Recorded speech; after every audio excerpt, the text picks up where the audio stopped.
Sir, മറ്റേ കേസിൽ ആൾക്കാർ വന്നിട്ടുണ്ട്. വരാൻ പറ. കയറിപ്പോരും.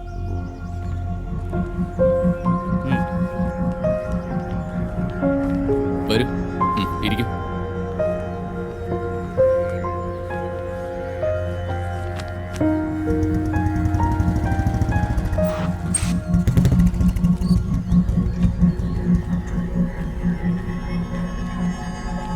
എന്താ ശ്യാമേ രാവിലെ തന്നെ? ചുമ്മാ ഇറങ്ങിയതാ.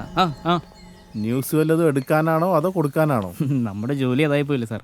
എന്തായി സാറേ, എന്റെ മോളെ കുറിച്ച് വല്ല വിവരം കിട്ടിയോ? നിങ്ങളുടെ മകന് സത്യത്തിൽ എന്താ ജോലി?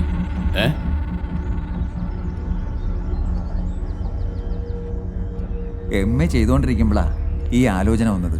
സർക്കാർ ഉദ്യോഗസ്ഥനായതുകൊണ്ട് വേറൊന്നും ആലോചിച്ചില്ല. ശരിക്കും എൻ്റെ മോൾക്ക് എന്താണ് സാർ സംഭവിച്ചത്? പ്ലീസ് ഒന്ന് വെളിയിൽ നിൽക്കൂ.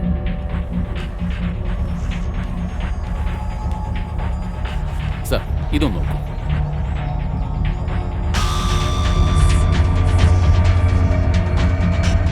നിങ്ങൾ ഒറ്റയാളാ?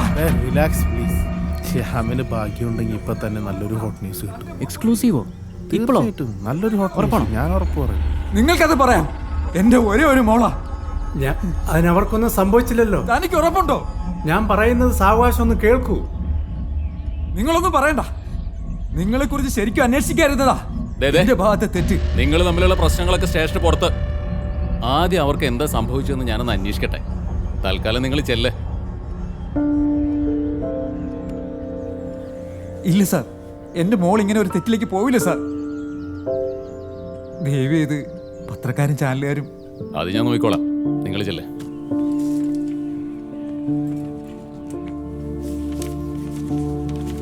തീർച്ചയായിട്ടും അതെ, നിങ്ങൾക്ക് രണ്ടുപേർക്കും അത് കഴിയും. നിങ്ങളുടെ ചാനലിന്റെ മാത്രം എക്സ്ക്ലൂസീവ് ആവും സാർ. ശ്യാമേ, സാർ വൈകിട്ട് നമുക്കൊന്ന് കാണണം. പിന്നെ ഓക്കെ.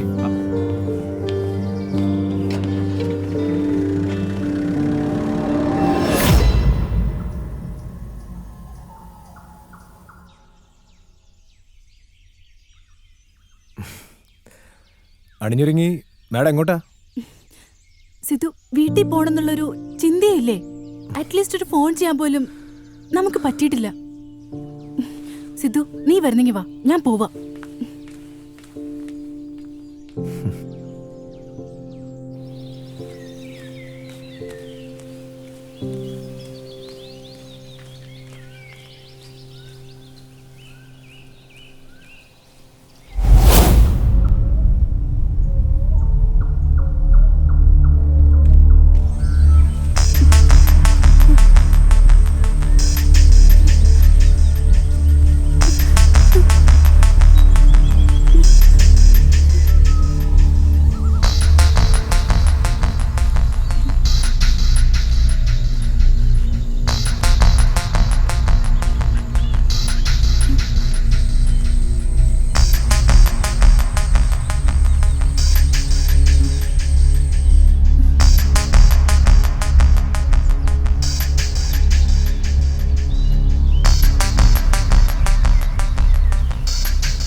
സ്വാതി